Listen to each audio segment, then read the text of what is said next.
القصة هي قصة الملكية السياسية.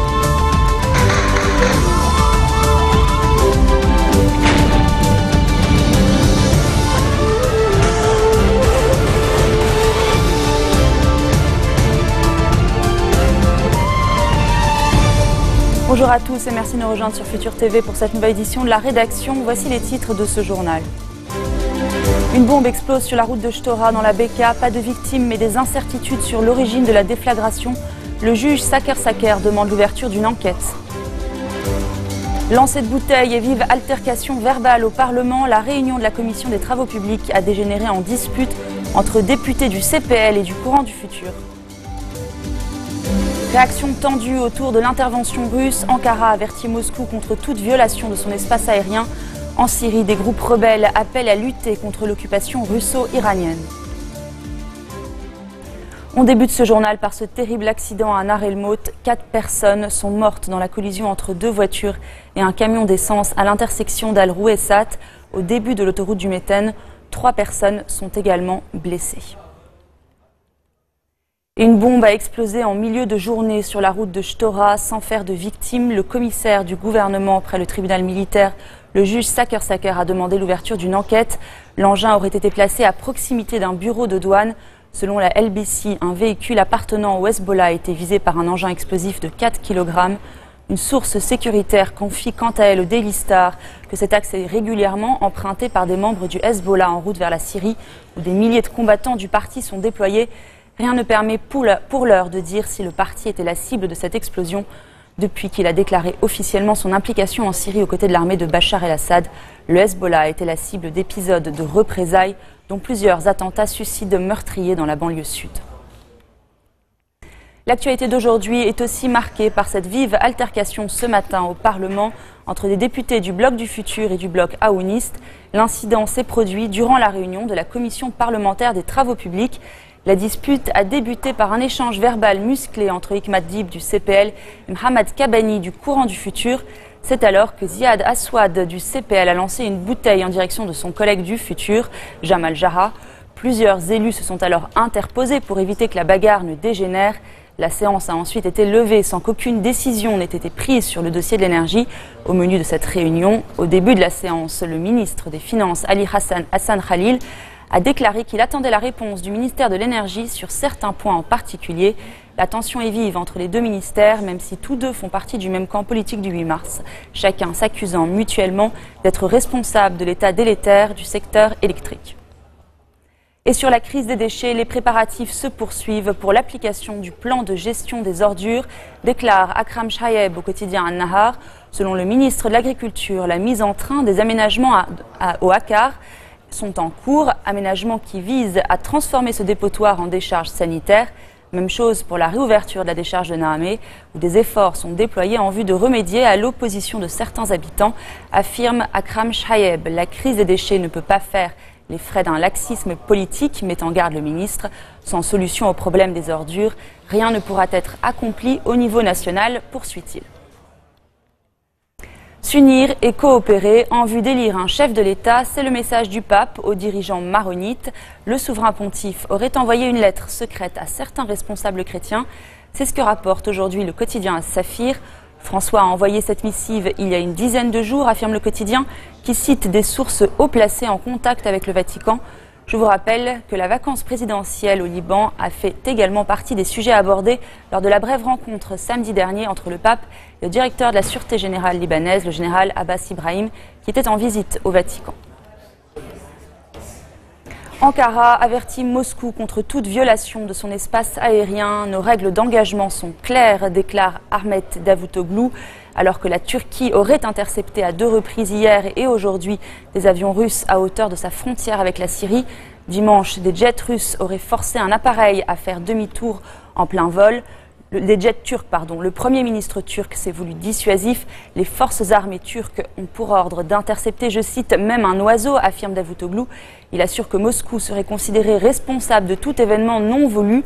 L'ambassadeur de Russie a été convoqué à Ankara, qui lui a exprimé, je cite, sa vive protestation. Réaction de l'OTAN qui dénonce des violations inacceptables de l'espace aérien turc par des avions de combat russes. L'Alliance Atlantique a décidé de réunir en urgence les 28 alliés ce soir. Les actions de la Russie en Syrie ne contribuent pas à la sécurité et à la stabilité de la région, déclare le secrétaire général de l'Alliance, Jens Stoltenberg.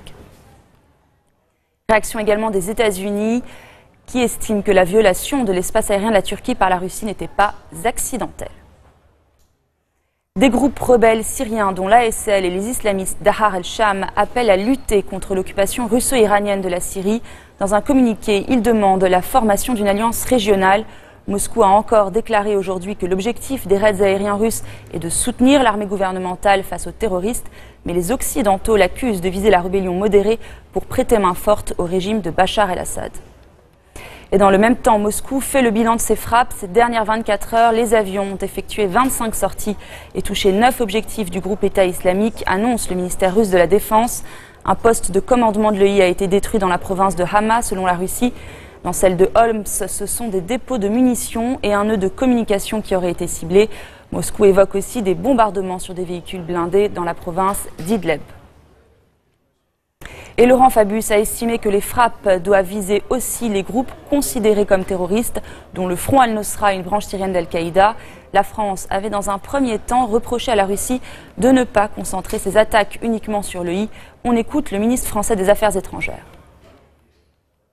Oui. Et quand on lui dit, Angela Merkel et vous-même avec le président Hollande, tapez seulement sur Daesh, est-ce que vous n'oubliez pas Al-Nosra et tous les autres terroristes? Bien sûr, bien sûr. Quand vous dites c'est Daesh et toute sa filiation. Bien sûr, vous avez raison, c'est une formule rapide. C'est Daesh et les pays, les groupes considérés comme terroristes, et vous avez raison d'ajouter Al-Nosra. Ah oui. Le risque peut-être le plus effrayant, c'est le risque que le conflit soit totalement religieux. C'est pour ça que nous avons mis en garde les Russes. Si, ce qui est déjà quasiment à l'œuvre, on a d'un côté en Syrie les populations chiites, avec leurs alliés chiites, notamment l'Iran, et de l'autre côté les sunnites, avec leurs alliés sunnites, ça veut dire que c'est une conflagration qui peut être extrêmement, extrêmement dangereuse. Outre le bilan humain avec plus de 240 000 morts, la guerre en Syrie a des conséquences dévastatrices sur le patrimoine. Le groupe État islamique vient d'anéantir le célèbre arc de triomphe de Palmyre. En août, les djihadistes avaient déjà amputé la cité antique de ses plus beaux temples, ceux de Bel et de Bal-Shamin. L'EI contrôle la ville depuis le 21 mai dernier. Au retour de la pause, nous ferons le point en Cisjordanie où les violences sont de plus en plus fortes.